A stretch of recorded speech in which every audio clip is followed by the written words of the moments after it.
हृदय से अभिनंदन करता हूं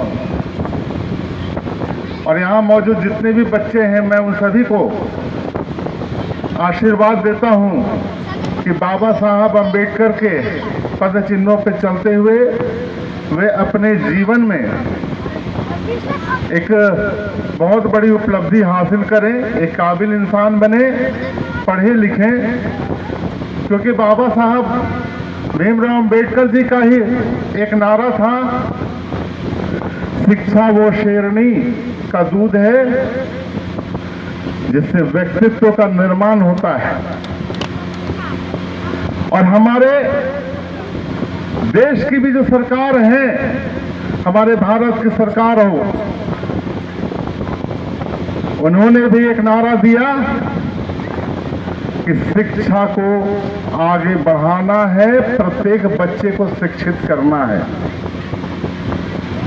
लेकिन साथ ही उन्होंने यह भी कहा है कि आज बाबा साहब भीमराव अम्बेडकर के पद चिन्हों पे चलना है तो जो हमारे स्त्री शिक्षा का अनुपात है उसको भी आगे बढ़ाना है। एक जो आंकड़ा है कि भारत में स्त्री शिक्षा का अनुपात बहुत कम है, तो इसका सबसे बड़ा कारण है कि आज भी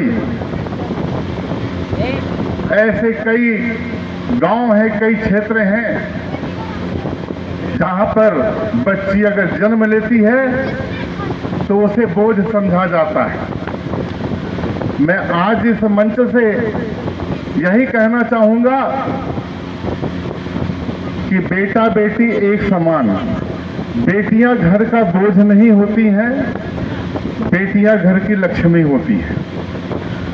तो हमारे प्रधानमंत्री जी ने भी यही कहा, बेटी बचाओ, बेटी पढ़ाओ और बेटी को आगे बढ़ाओ। और बाबा साहब भीमराव अम्बेडकर जी का भी यही सपना था। एक छोटी सी कविता मैं कहना चाहूंगा। एक कुल का मान है बेटा, दो कुलों का सम्मान है बेटियां। एक कुल का मान है बेटा, दो कुलों का सम्मान है बेटियां। बाप की आंखों का तारा है बेटियां, माँ के जिगर का टुकड़ा है बेटियां। बेटियां नहीं तो बेटे नहीं हो सकते, इसीलिए बेटियों को आगे बढ़ाना है और बेटियों को पढ़ाना है। और साथ ही ये भी ध्यान रखना है कि हम सभी के लिए बेटा बेटी एक समान।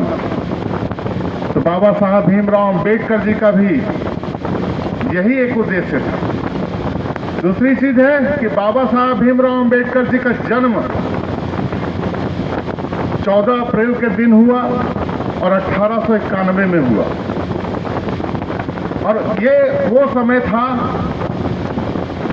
जिसमें हमारा देश एक समता मूलक समाज के रूप में विकसित तो होना चाह रहा था, लेकिन ये सिर्फ एक दिखावा था। समता मूलक समाज के विकास में विषमताएं भी आ रही थी, लोग एक दूसरे की पहचान नहीं कर पा रहे थे, छुआछूत की भावना हो रही थी। लेकिन उसी परिवेश में बाबा साहब भीमराव अम्बेडकर जी ने जन्म लिया। अब बाबा साहब भीमराव अम्बेडकर जी ने यह ठान लिया था कि हम समाज में जितनी भी कुरीतियां हैं उसको दूर करके समता मूलक समाज की स्थापना करेंगे। और इसीलिए उन्होंने भारतीय संविधान की रचना की। मेरे भाई, मेरे मित्रों, आज तक हमारे समाज ने, हमारे लोगों ने दिया है, लेने का काम नहीं किया है। अगर हम महर्षि वाल्मीकि की बात करें तो वाल्मीकि रामायण की रचना करने वाले भी हमारे समाज से महर्षि वाल्मीकि हुए। महाभारत की रचना करने वाले भी महर्षि वेदव्यास भी हमारे समाज से ही हुए। और भारतीय संविधान की रचना करने वाले भी बाबा साहब भीमराव अम्बेडकर जी हमारे समाज से ही हुए। और गुरु ग्रंथ साहिब में 40 पदों की रचना करने वाले संत शिरोमणि रविदास जी भी हमारे समाज से हैं मेरे भाई मेरे मित्रों। तो हमारे समाज के अंदर एक रचनाकार छिपा हुआ बैठा है और इस बात का हम सभी को गर्व होना चाहिए। आज हम बाबा साहब भीमराव अंबेडकर जी के पद चिन्हों पे चलने का संकल्प लें। जयंती मनाने का मुख्य उद्देश्य यही होता है और जिस समय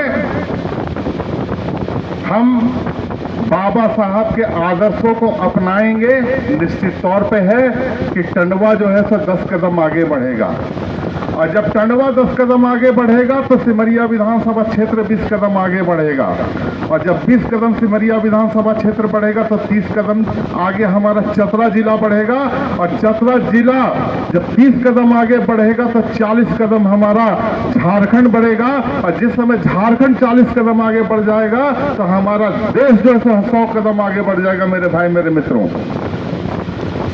आवश्यकता है आपको वो कदम उठाने की। मैं आपको बता देना चाहता हूं कि हमारे भारत सरकार के द्वारा आपने शायद सुना नहीं होगा क्योंकि इसका प्रचार नहीं हो पाया।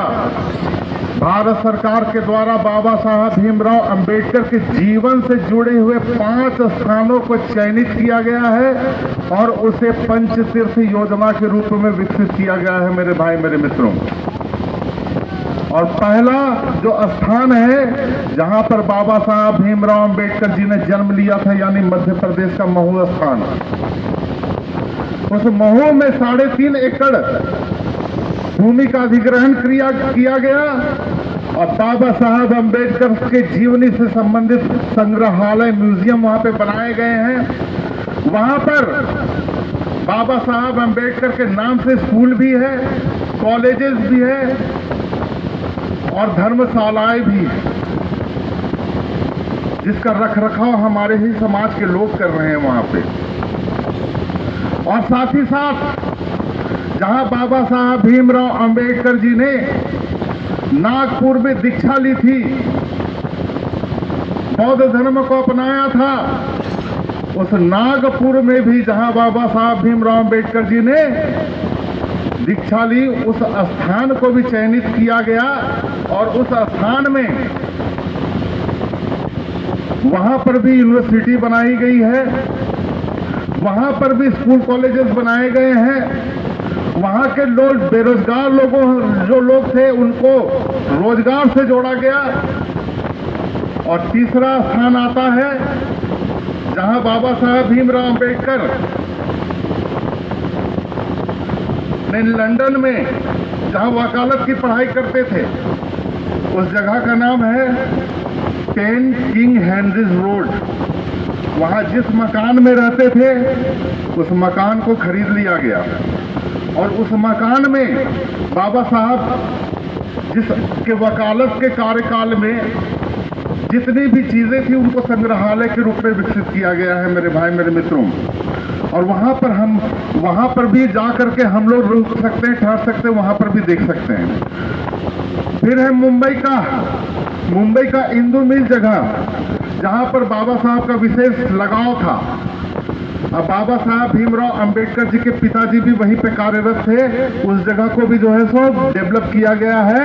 और 5वां स्थान है जहां पर बाबा साहब भीमराव अंबेडकर जी ने जहां पर बाबा साहब भीमराव अंबेडकर जी का निर्माण हुआ था, दिल्ली कालीपुर, उस जगह को भी संग्रहालय के रूप में विकसित किया गया है। वहां पर भी बाबा साहब से संबंधित बहुत सारी चीजें हैं जो देखने को मिलती हैं। तो इन चीजों को, इन 5 स्थानों को डेवलप करने का एक ही उद्देश्य था कि जो हमारे समाज के लोग बाबा साहब को नजदीक से जानना चाहते हैं वो इन 5 स्थानों में जा करके, जिस तरह से हम लोग जो है तीर्थ पे जाते हैं, हम लोग वैष्णो देवी जाते हैं या कई तीर्थ स्थान पे जाते हैं, उसी तरह से हम लोग एक तीर्थ के रूप में वहां पर भी जाएं और वहां पर भी उनका दर्शन करें। वहां पर भी जो है सो पढ़े लिखे, वहां पर भी जो ज्ञान की गंगा बह रही है, उस ज्ञान की गंगा में हम लोग जो है सो डुबकी लगाएं, बाबा साहब को और नजदीक से जानने का प्रयास करें मेरे भाई मेरे मित्रों। तो इसी उद्देश्य को लेकर के पंचतीर्थ योजना बनाई गई और पंचतीर्थ योजना आज लागू है और चालू भी हो रहा है। और साथ ही मैं आप सभी से ये कहना चाहूंगा कि हमारे समाज में आज भी एक बहुत बड़ी समस्या से जूझ रहा है, जिसको आपको आवाज लगानी चाहिए, एक आंदोलन करना चाहिए।